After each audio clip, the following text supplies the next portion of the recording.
Y en Italia tenemos a Marcelo y a Simona Rodríguez en Nápoles. Marcelo ha venido aquí a compartir con ustedes. Él canta precioso, es un buen pastor.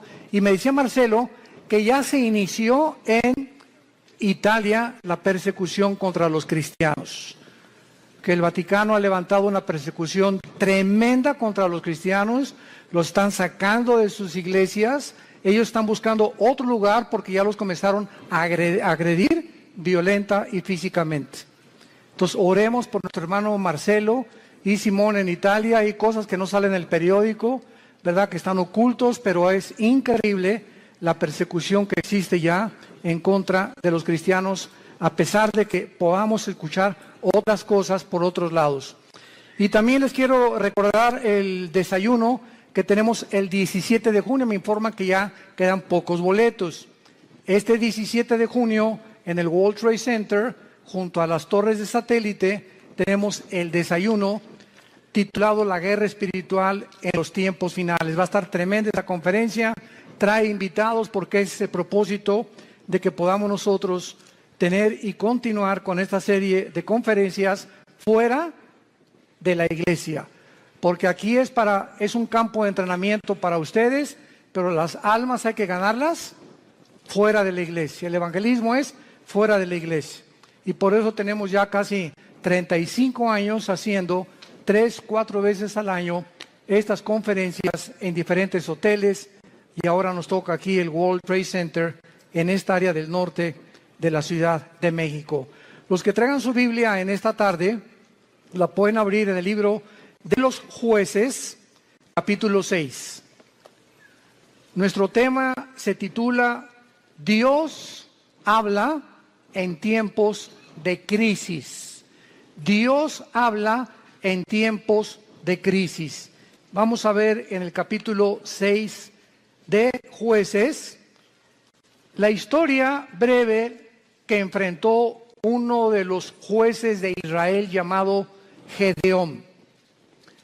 El libro de los Jueces, y esta es una característica increíble de la Biblia, que no se nos oculta los pecados de los más grandes hombres, ni tampoco se nos oculta los pecados de diferentes tribus o naciones que han a través del tiempo atravesado nuestra historia.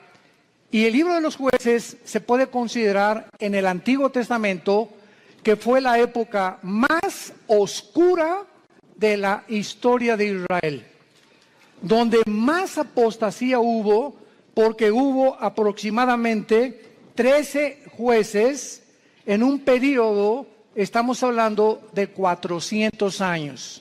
O sea, el libro de los Jueces cubre un periodo de 400 años.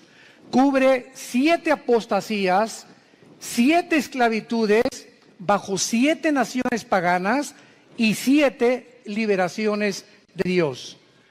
Este libro es un libro que contiene, vuelvo a repetir, la historia de este pueblo de Dios que es Israel, donde continuamente estaban ellos alejándose de él. Y Dios iba y los recogía. Pero siempre Dios tiene hombres o mujeres que Él escoge para que tú vayas a tu casa a traer a tu familia a la cruz, para que puedas traer a tu nación a la cruz, para que en tu escuela comiences a alborotar la escuela y a conseguir que en tu escuela se hagan conferencias, para que podamos alcanzar al mayor número de personas, para que en tu negocio, en tu consultorio médico, en tu bufete de abogados, en tus despachos de contaduría, en tu taller de carpintería, Dios nos llama a nosotros para que seamos luz. Y mientras nosotros no estamos haciendo nada, los malos van a prosperar. Decía un gran hombre que la maldad existe porque los buenos no hacen nada. Entonces, si nos limitamos a ser cristianos de domingo y solamente venimos el domingo a persinarnos y a tener un devocional, oír la palabra, y no entendemos la responsabilidad tan enorme que Dios nos ha encomendado, estamos muy, muy lejos de poder verdaderamente presentarnos delante de Dios sin tener nada de qué avergonzarnos. El libro de los Jueces describe, repito, una de las peores épocas que atravesó Israel. Fueron tiempos de apostasía muy grandes, por lo que Dios tenía que levantar hombres para que volvieran el corazón del pueblo a Dios. Estos jueces o estos líderes que en esta época Dios levantó, eran épocas de emergencia nacional y conducían al pueblo a la guerra, dirigiendo a la nación y ejerciendo las funciones de magistrados, de militares y de civiles al mismo tiempo. Porque en esta época, ¿verdad?, el sacerdocio estaba por los suelos y no había realmente un gobierno civil que se pudiera respetar. Esta es, en Jueces capítulo 6, la cuarta vez en el libro, la cuarta vez que Dios levanta una nueva generación que le fallaba a Dios. Y esta generación había sido cautivada por el mundo. Era una generación donde vivían, y vamos a comparar esta época, que por eso escogí este capítulo, con la crisis emocional, social, política, diplomática y emocional que estamos viviendo tú y yo en este siglo XXI al cual hemos entrado. Esta generación, ¿verdad?, dejaron de vivir separados para Dios y a desear el estilo de sus vidas mezclándose en las fiestas, en las diversiones, en todos los ritos paganos, con un cristianismo completamente diluido.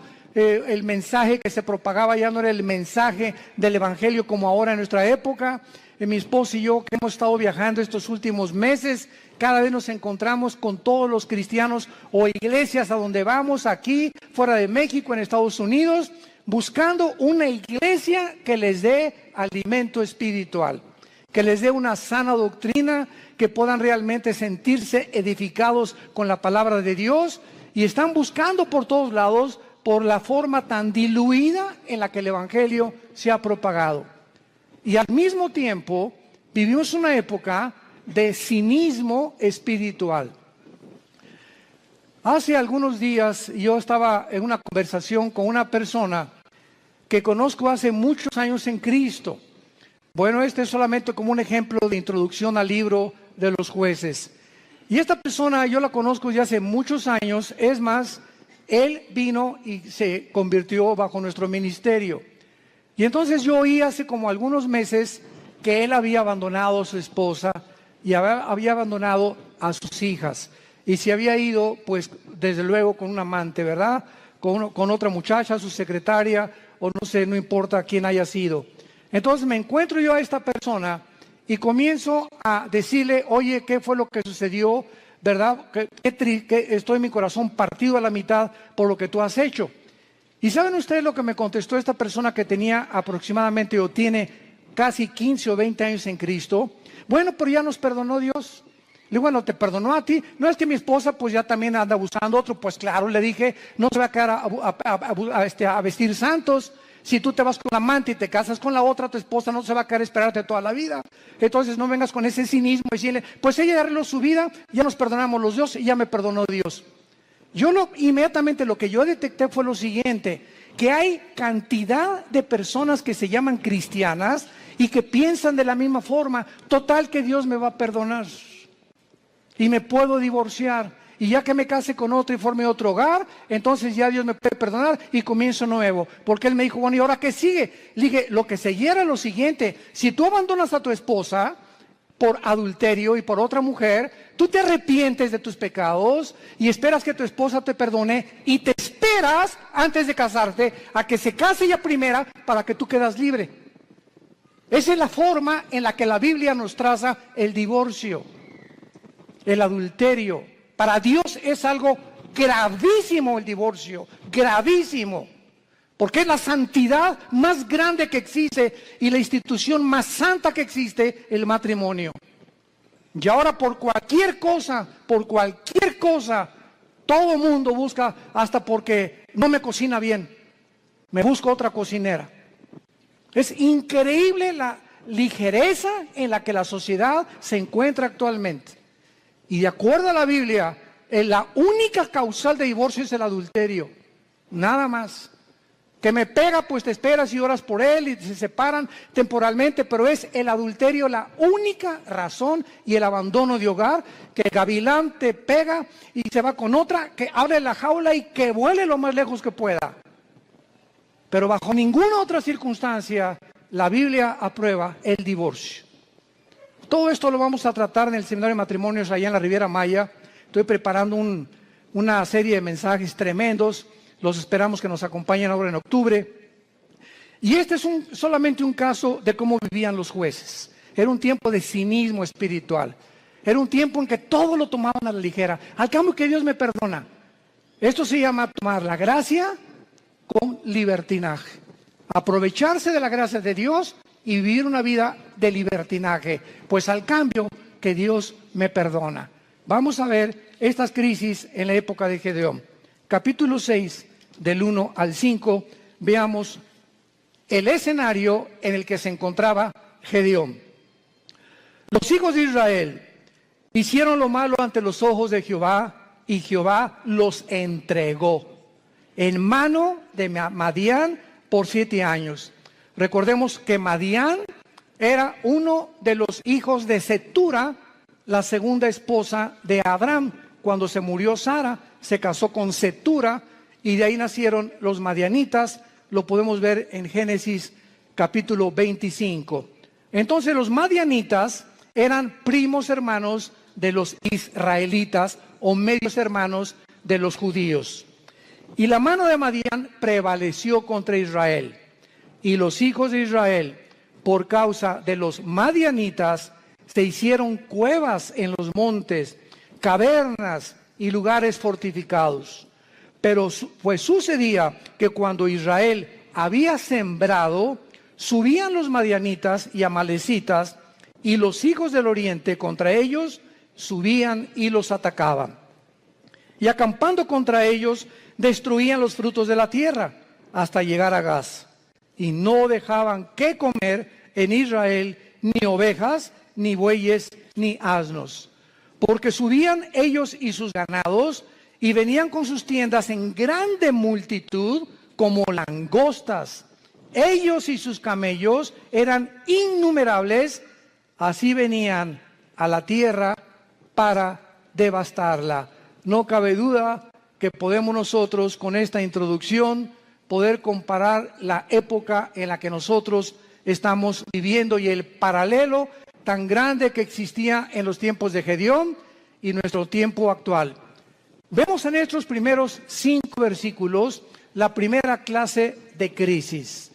Estaban atravesando una crisis social y de mucha violencia. Israel se había abandonado de los caminos de Dios. Dios los entrega en manos a enemigos, porque esta es la forma como Dios trata con todos nosotros.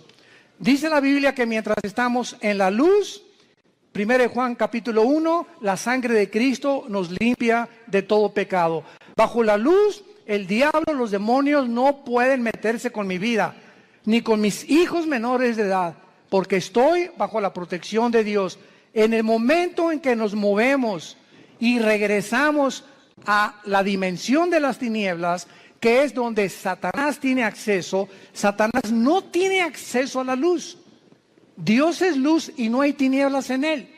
Entonces las tinieblas están relacionadas con el pecado.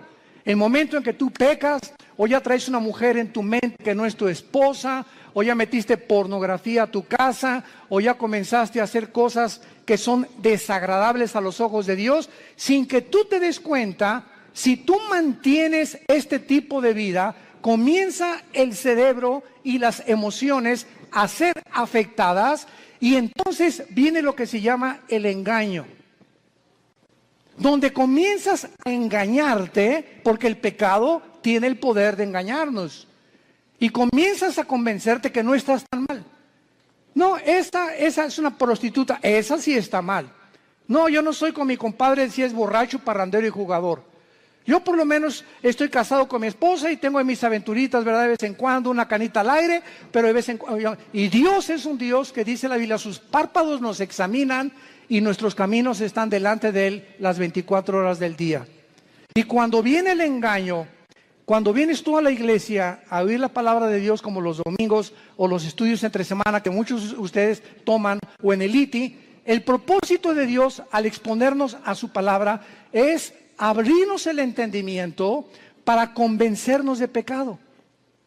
Siempre que hay un mensaje de la Biblia, hay algo que el Espíritu Santo usa que se llama la convicción de pecado, porque solo Él, ni el pastor, ni tu compadre, ni nadie te va a convencer que estás mal más que la palabra de Dios. Entonces nos exponemos a la palabra de Dios y tú en esta tarde que escuchas tienes esta oportunidad en la que Dios te está hablando. Yo no sé tu vida. Muchos dicen, es que ¿quién le contó mi vida? Nadie me ha contado tu vida, ni te conozco, mosco. Entonces ese es un problema tuyo y con Dios, pero Dios usa la Biblia y si tú cuando oyes la palabra de Dios no te arrepientes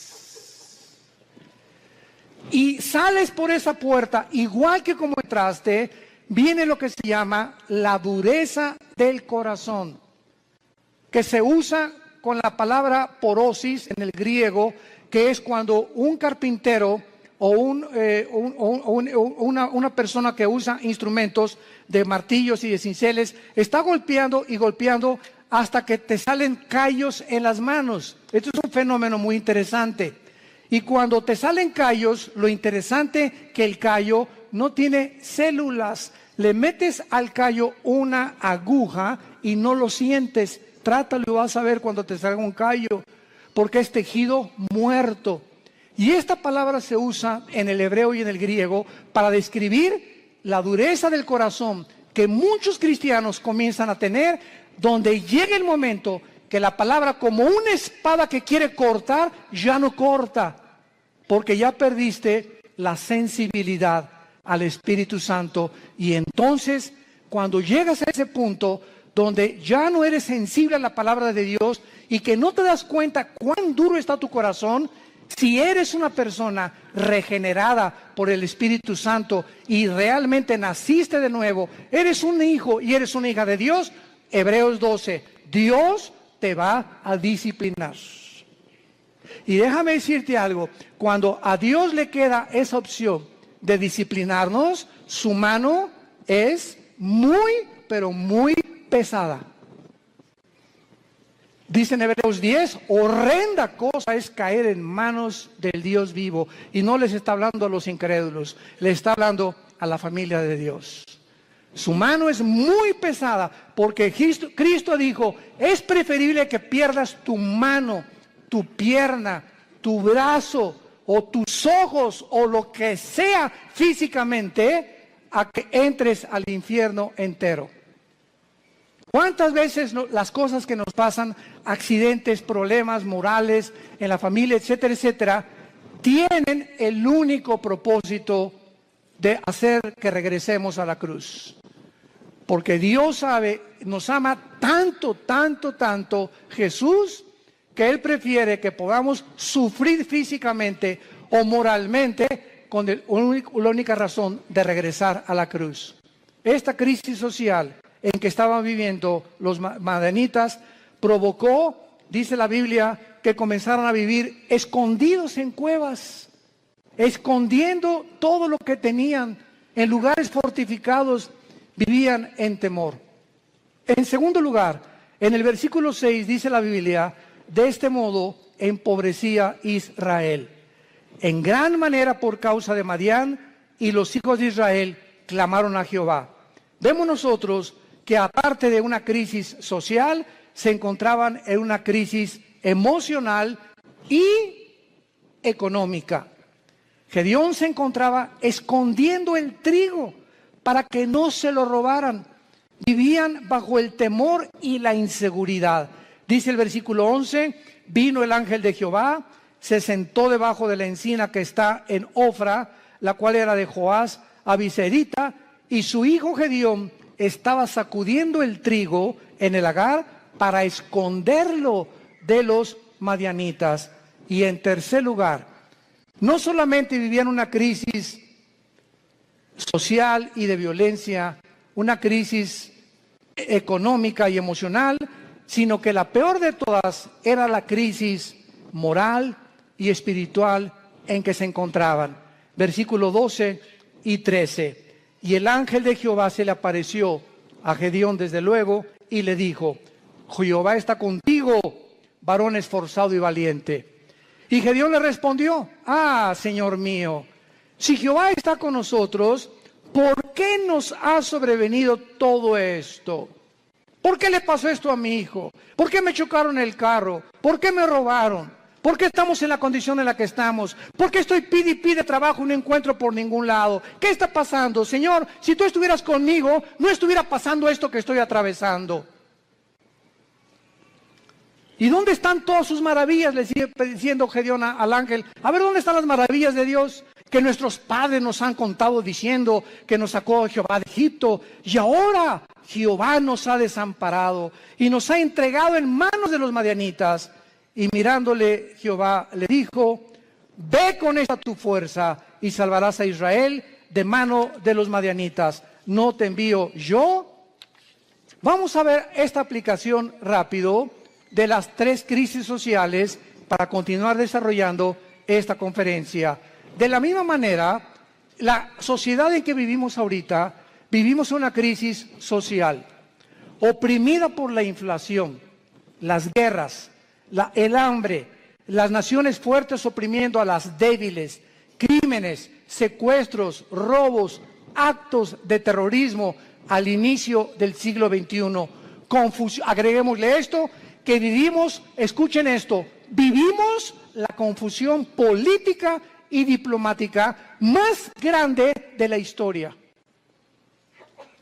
Vivimos la confusión política más grande y diplomática de la historia. Podríamos decirle nosotros que nacimos después de la Segunda Guerra Mundial, que desde la Segunda Guerra Mundial que Estados Unidos se levantó como la supremacía política, económica y militar del mundo, seguido por la Unión Soviética o las repúblicas socialistas soviéticas, hasta el siglo XXI hemos entrado a un punto donde ya entre las mismas naciones, a pesar de la grande tecnología y los avances científicos que tenemos, nos encontramos tan confundidos políticamente, donde ya los gobiernos del mundo ya no saben qué sistema de gobierno utilizar, si socialismo, si comunismo o socialismo y comunismo mezclarlo, si democracia, si monarquía, porque los sistemas que se han probado hasta el siglo XXI, las mismas democracias han fracasado. El siglo XX demostró que el comunismo no era un sistema que se podía aplicar a ningún gobierno del mundo. Como lo dijo Mikhail Gorbachev en su libro La Perestroika. Vemos ahora que la democracia, pues se siguió el patrón de la democracia y el modelo de la democracia, porque era Estados Unidos el que iba como líder. Y los países dijeron, bueno, pues si en Estados Unidos el mejor vestido, el país mejor vestido, el mejor alimentado, el que más guerras ha conquistado, guerras ha ganado, y el que sacó al comunismo, al fascismo y al nazismo del siglo XX, vamos a seguir ese modelo. Y vemos ante nuestros ojos, al entrar aquí al siglo XXI, los que venimos desde el siglo pasado, que la democracia es una fanfarronería ya. Ya no es cierto que hay democracia, no es cierto que el pueblo gobierna, no es cierto que hay respeto por las instituciones. Vivimos una confusión, un caos político y diplomático, donde todos los sistemas se están derrumbando a nuestros ojos, todas las ideologías se están desmoronando, todo está cayendo delante de nuestros ojos, y ahorita los jóvenes, nunca, como en los últimos 10 años, había habido tantos suicidios de muchachos de 8 a 16 años. Nunca había habido tantos suicidios. Los jóvenes se están quitando la vida, no quieren vivir en el mundo que tú y yo vivimos. Y ahí están muchos de nuestros hijos también. Dichosos los padres que tienen una educación cristiana a sus hijos. Dichosos sean. ¿Por qué? Porque se están cansados de tantas mentiras, de tanta hipocresía que ven por todos lados. Y cuando nosotros, que se supone que somos la única luz, les mentimos y nos ven que somos completamente unos farsantes en el hogar y peleándome enfrente de ellos y con mi esposa y yo y dándoles un mal ejemplo, ¿qué les queda a los jóvenes? Si no es Jesús, ¿quién más entonces dicen ellos? Si Jesús no funcionó en mis papás, ¿cómo va a funcionar conmigo? Y en el día del juicio y el día del tribunal de Cristo daremos cuentas de todas estas ingratitudes y deslealtad que tuvimos hacia Dios. Vivimos un mundo de confusión y de crisis social. En segundo lugar, vivimos también, como en los tiempos de Gedeón, una crisis emocional y económica. La mayor parte del mundo ahorita está tratando por todos los medios de esconder su dinero. ¿En qué puedo invertir mi dinero? No se imagina la cantidad de correos que nos llegan. Oiga, ¿qué me recomienda, pastor? ¿Comprar euros o en el dólar o en Wall Street o comprar bienes y raíces? Dicen que el dólar va a seguir cayendo, que viene un caos económico en Estados Unidos que va a hundir el peso aún más todavía, etcétera, etcétera. Y todas las cosas que comienzan a bambolearse, como dice en Hebreos 12, voy a sacudir los cimientos del mundo, la economía, la política, los temas, todo va a comenzar a bambolearse. Así vivimos un mundo donde comenzamos a ver que todo es inestable, todo, no hay nada firme, todo está cayéndose a nuestros ojos, la moral por los suelos, como lo vamos a ver también, la política, la economía, la ideología, todo. ¿Qué entonces hacemos los cristianos? Vivimos una época de crisis, ¿quién lo puede negar? ¿Qué vamos a hacer entonces con el dinero?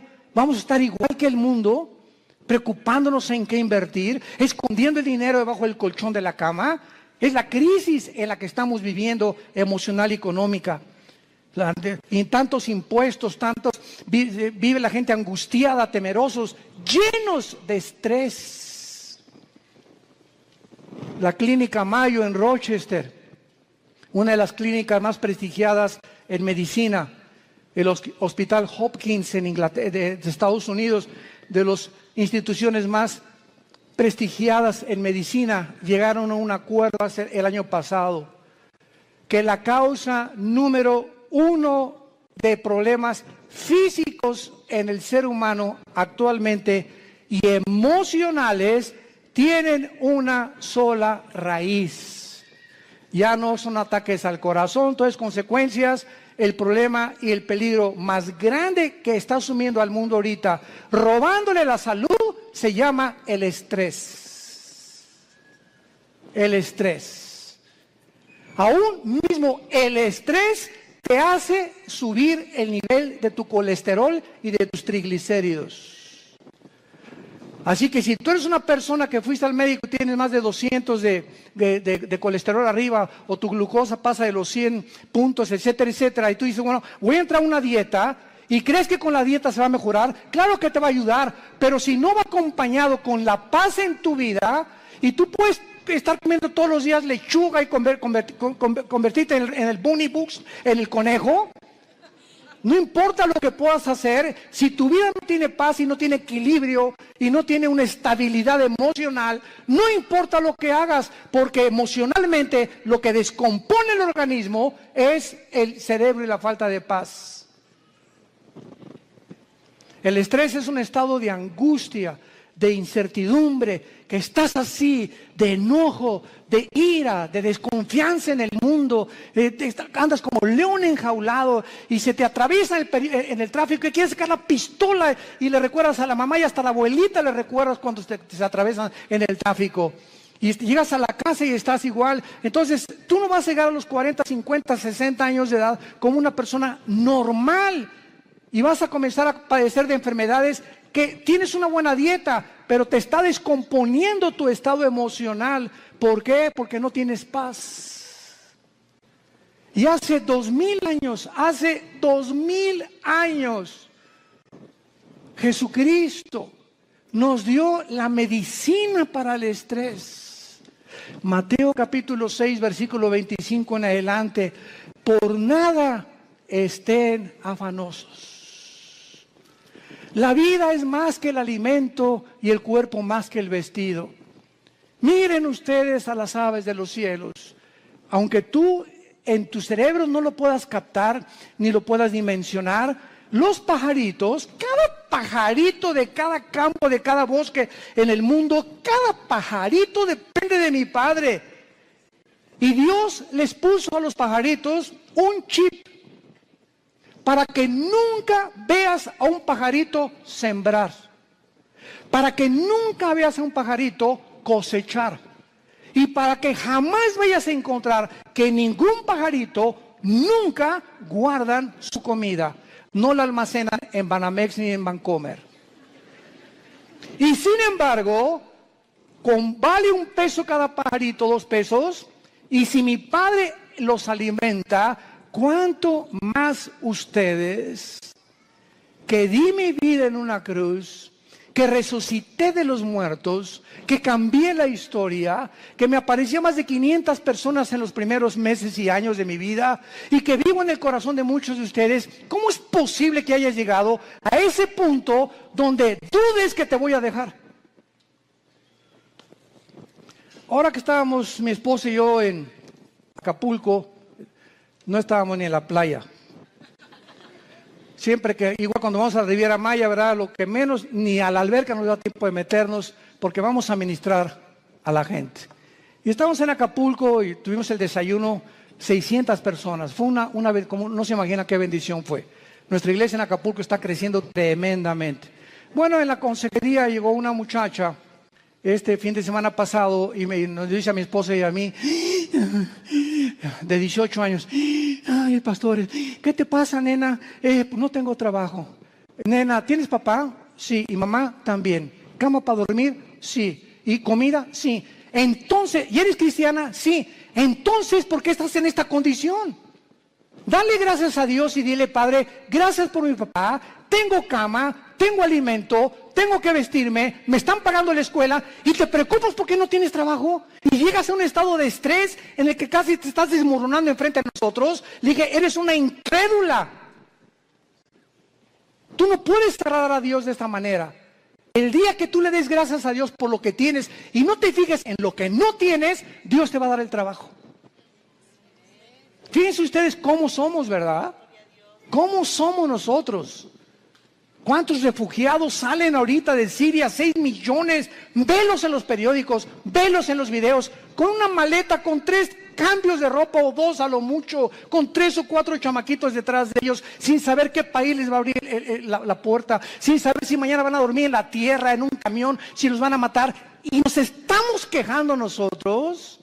Nos estamos quejando nosotros. ¿Será posible que seamos tan malagradecidos? Y siempre viendo lo malo, siempre no tengo esto y no tengo aquello, pero tienes vida y vives en un país libre, tienes padres, tienes una casa, tienes un petate donde echarte, tienes guaraches.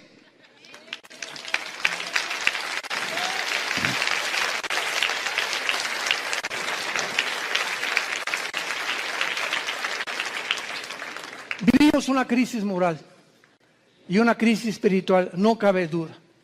Y tenemos que entender que no es como comenzamos, recuerda esto, sino como terminamos lo que vale delante de Dios. Como este muchacho que comenzó muy bien, 20 años discipulándolo, ya se va con una otra chamaquita y deja a su esposo y todo. Le digo, recuerda que no es como comenzaste, es como terminaste. Y estás terminando mal. Le dije, vas mal y vas a acabar mal. Comenzaste muy bien, pero todo aquello que tú hiciste no te será tomado en cuenta. Porque lo que importa es cómo llegamos a la meta. Lo que va a contar delante de Dios. Pues hice un asilo para ancianos, y hice un orfanatorio para niños. Eso fue del pasado. Hoy, si tú mueres, hoy en la noche. Ahorita saliendo te atropella un camión, se te avienta encima un camión de 10 toneladas. Y te da como tortilla aplastado y llegas al cielo ahorita mismo en la tarde. ¿Qué le vas a decir a Dios? ¿Qué hiciste con tu vida? Lo alabaste, lo bendeciste. ¿Cuánto de tu tiempo se lo dedicaste a Él? ¿A cuántas personas les hablaste de Jesús? ¿A cuántas personas de tu familia ya has traído a la cruz? Hoy, ¿qué es tu vida? Tú no sabes si hoy es el último día que vivimos. Nadie lo sabe. En Hebreos capítulo 6 hay una exhortación muy fuerte y se nos dice, Hebreos 6, 11 y 2. Pero deseamos que cada uno de ustedes muestre la misma solicitud hasta el fin. Otra vez, no es como comenzamos, sino mantener el mismo ritmo. Por eso se compara la vida cristiana con los maratones en Hebreos 12, que corramos de tal manera que alcancemos el premio. Entonces, no es solamente como comenzamos, sino mantener el ritmo, mantener el ritmo, mantener el ritmo. Y vienen los ánimos, y vienen las tormentas, y vienen las lluvias, y problemas, y el dólar, y el petróleo, y las guerras. Y nada te apachurra, nada te amedrenta, nada. Ay, pues ya se las cosas. Ay, ya me quiero morir. No, de todas las cosas. El espíritu que Dios nos ha dado es un espíritu de poder, es un espíritu de amor, de dominio propio. Pero cuando tú te despegas de este libro y cuando tú abandonas a Dios, viene como una catapulta, como un huracán, como un tsunami, todos los problemas en tu vida y no tienes fuerzas para poder soportarlo, ni para poder resistirlo, y te vienes al suelo y te emborrachas y te drogas y abandonas a tu esposa y comienzas a buscar las salidas fáciles porque no tuviste el poder que no le dijiste al Espíritu Santo que te fortaleciera. Y por eso muchos de ustedes viven una crisis moral, de depresión y de estrés, porque no es cierto que creen en Jesús. Se han soltado de Jesús y en este tiempo de crisis el corazón está siendo probado. Dios nos está probando en esta época porque escúchenme, somos la última generación que estoy seguro que nos vamos en el arrebatamiento de la iglesia. Y por ser la última generación nos va a pasar por el fuego Dios, por el fuego. Y las pruebas van a demostrar cuántos realmente eran hijos e hijas de Dios. Deseamos que cada uno de ustedes muestre la misma solicitud para plena certeza de la esperanza, a fin de que no se hagan perezosos, sino imitadores de aquellos que vean las dos cosas y los dos elementos indispensables, la fe y la paciencia, heredan las promesas. Si tú no confías en Dios y no eres paciente con Dios, tus anhelos, tu destino, tus sueños, tu visión, lo que tú quieras para tus hijos, para tu matrimonio y para tu negocio, no lo verás realizado porque te diste por vencido. Porque tiraste la toalla. Porque dijiste, no, ya, avienta la toalla, paren la pelea. Ya no aguanto tanto trancazo. Y estamos en un mundo donde vemos los campos llenos de cristianos amargados. Llenos así, si pudiéramos hacer una visión espiritual, así, llenos los campos de cristianos quejumbrosos, amargados, estresados, llenos de rencor, nunca aprendieron a perdonar, nunca se sobrepusieron, nunca pudieron descubrir el poder de la resurrección de Jesucristo en sus vidas, y así te van a enterrar y va a poner un letrero ahí en tu tumba que diga, este fulano nació en las tinieblas, vivió en las tinieblas y regresó a las tinieblas. Nunca vio la luz, no la quiso ver. Y en Hebreos 10, otra exhortación con las mismas características. Hebreos 10, 35 en adelante. No perdáis pues vuestra confianza, que tiene grande galardón, porque les es necesaria la paciencia, para que habiendo hecho la voluntad de Dios, obtengáis la promesa. Pero aún un poquito, y el que ha de venir vendrá y no tardará, mas el justo vivirá por fe. Y si retrocediere, no agradará a mi alma. Pero nosotros no somos de los que retroceden para perdición, sino de los que tienen fe para preservación del alma. El que tiene al Espíritu de Cristo, porque recibirán poder cuando el Espíritu venga sobre vosotros. El que realmente ha nacido de nuevo, el que ha sido regenerado en su naturaleza y se le ha impartido la naturaleza divina dentro de su alma, esa persona puede caer y puede decir con Pablo, estamos en problemas, pero no desesperados. Estamos con muchas adversidades, pero no angustiados. Perseguidos, mas no desamparados. Derribados, pero no destruidos. Llevando por todas partes la muerte de Jesús en nuestros cuerpos, para que la vida de Jesús se manifieste a través de nuestros cuerpos mortales. Esta es la expresión de un hombre de Dios. Un cristiano verdadero tiene problemas, pero nunca llegará a la angustia. No tengo trabajo. ¿Qué voy a hacer?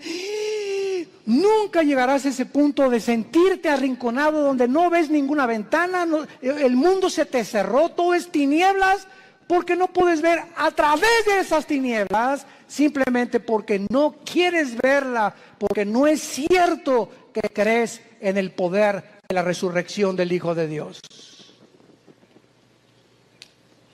Decía Filipenses 2 Pablo, todo lo que antes lo tenía por ganancia, lo tengo por basura, con tal de conocerle y ser semejante a él en su muerte, y con el fin de poder conocer el poder de su resurrección. No solamente Cristo nos quiere que seamos iguales a su Hijo en conocimiento, en teología y en cosas intelectuales y de mucho conocimiento bíblico, sino que ese conocimiento nos transforme en guerreros, en guerreras, en hombres y mujeres que empujemos en la generación que tenemos, que no tengamos temor de nada ni de nadie, ni de los alacranes, del hombre, ni de la política que se cae. No tenemos miedo de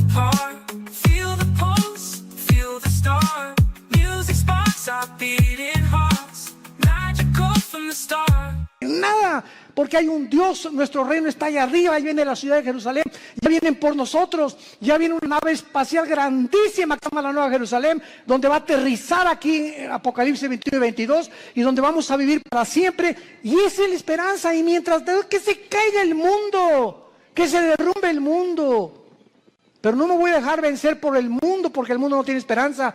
Tú y yo tenemos esperanza, y esa esperanza es la que tenemos que transfundir a nuestros hijos.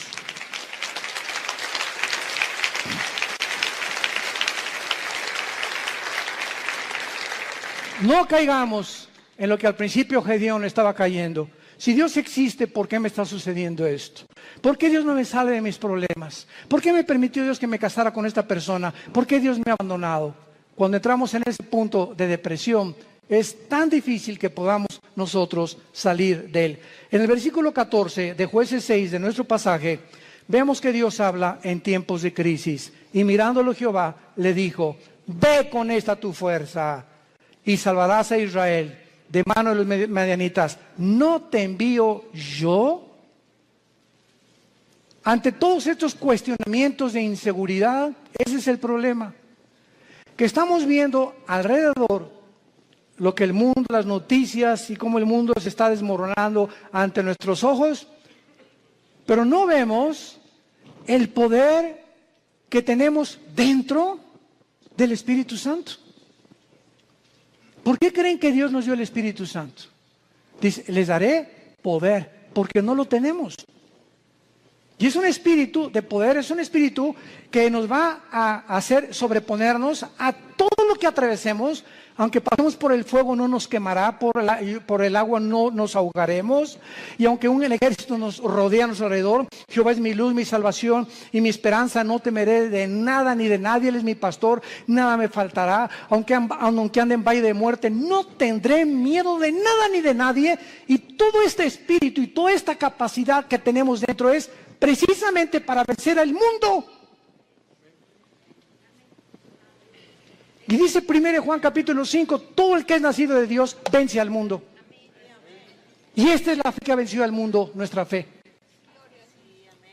Entonces tenemos que entender, si no somos vencedores y somos un grupo de cristianos tirados, quejumbrosos, tirándose, ni hacen almas, y te dejas llevar con todas las malas noticias del mundo y por acá y por allá, simplemente es porque te has desconectado de la fuente de energía. Porque separados de Él, nada podremos hacer. De la misma manera, Dios te habla y te dice lo mismo. Te he llamado para enviarte a tu familia. ¿Por qué crees que te salvé, dice Dios en esta tarde? ¿Por qué crees que tú fuiste el primero en tu familia en conocerme? Vas a llegar con tu familia y si son religiosos o son mormones o son masones o son musulmanes, no importa, todos venimos de familiares con diferentes ideologías. Y Dios toma a una persona en la familia para iluminarla, para darnos el conocimiento. Así comenzamos en nuestra propia familia. En la familia nosotros comenzamos con mi hermano Alejandro, que es el director del Instituto Teológico Internacional. 2 años después me convertí yo, después mi hermana, mi mamá, mi abuela, que fue presidenta de la Acción Católica 35 años, la viejita se convierte a los 82 años. Que fue la que ya murió a los 93 años, Dios la tenga en su presencia. Pero toda la familia de repente, ¿verdad? Con el testimonio, con todos ahorita, todos los nuestros, ¿verdad? Desde luego, ya primos tenemos que no, pero lo que somos hermanos y todos de nosotros, todos somos cristianos y todos servimos a Dios. Fue una bendición enorme, una gracia que Dios nos dio. ¿Pero por qué, verdad? Porque esa es la misión de Dios, salvar familias. Tú y tu casa, yo y mi casa serviremos a Jehová, dijo Josué antes de morir. Y si ustedes creen que no vale la pena servir a Dios, sirvan a los ídolos. Pero yo y mi casa serviremos a Jehová. Y finalmente,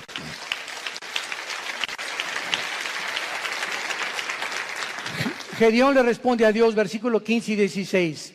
Entonces le respondió: Señor mío, ¿con qué salvaré yo a Israel? He aquí que mi familia es pobre en Manasés, y yo el menor en la casa de mi padre. Jehová le dijo: ciertamente, yo estaré contigo, y derrotarás a los madianitas como a un solo hombre. ¿Has tú también argumentado igual con Dios?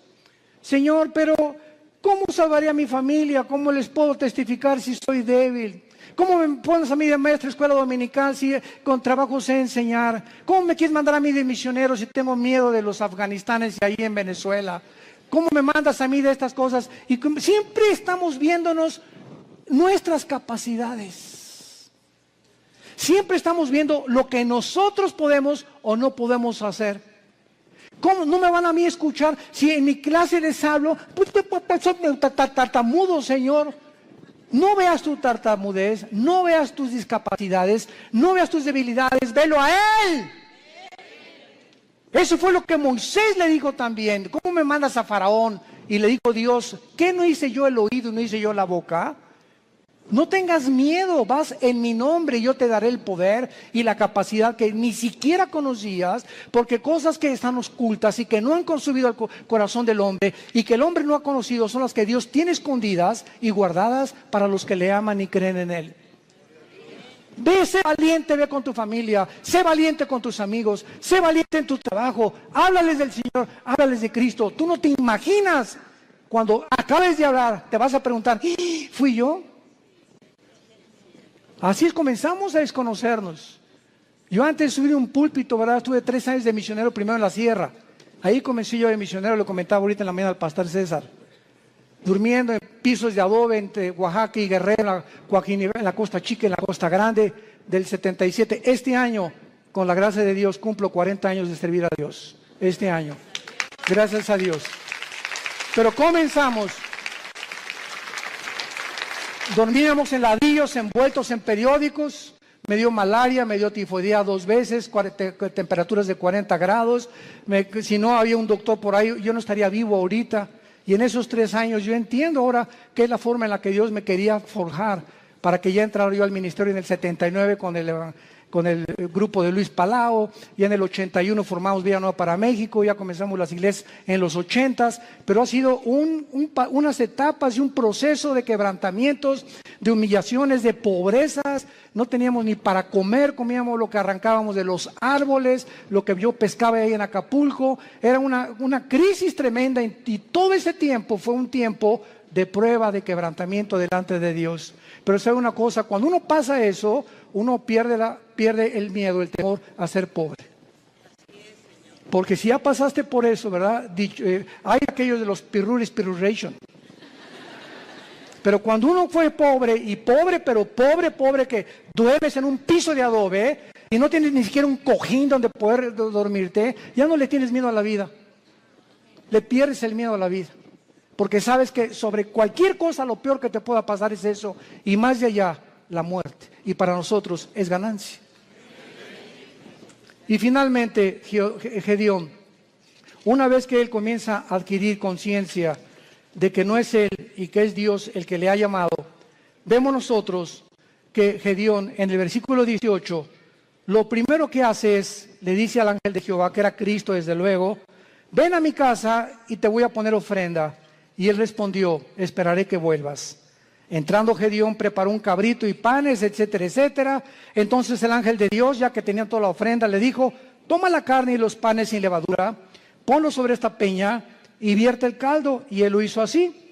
Y extendiendo el ángel de Jehová el báculo que tenía en su mano, tocó con la punta la carne y los panes sin levadura, y subió fuego de la peña, el cual consumió la carne y los panes sin levadura. Vemos nosotros que lo primero que hizo Gedeón fue inmediatamente, después de recibir las noticias, buscar una ofrenda a Dios. Lo primero que un hombre y una mujer cambian cuando comienzan a conocer a ese Dios todopoderoso es que no existe, ni he conocido yo a ningún cristiano grande y poderoso y maduro en el Señor que no sea generoso. Porque es la avaricia y la envidia y la codicia de los bienes materiales lo que nos impide a muchas personas recibir las bendiciones de Dios. Gedeón buscó una ofrenda inmediatamente. ¿Qué le podemos nosotros ofrecer?